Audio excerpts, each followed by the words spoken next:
मानहियो जान से छोड़बो नहीं आसान से मरलो पछीन के ले अइबो भगवान से।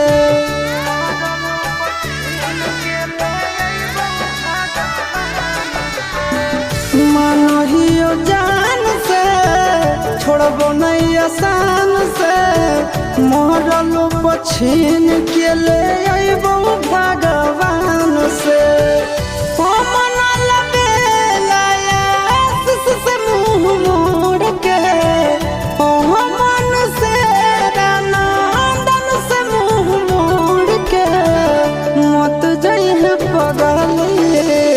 पगला के छोड़ के मत जाइए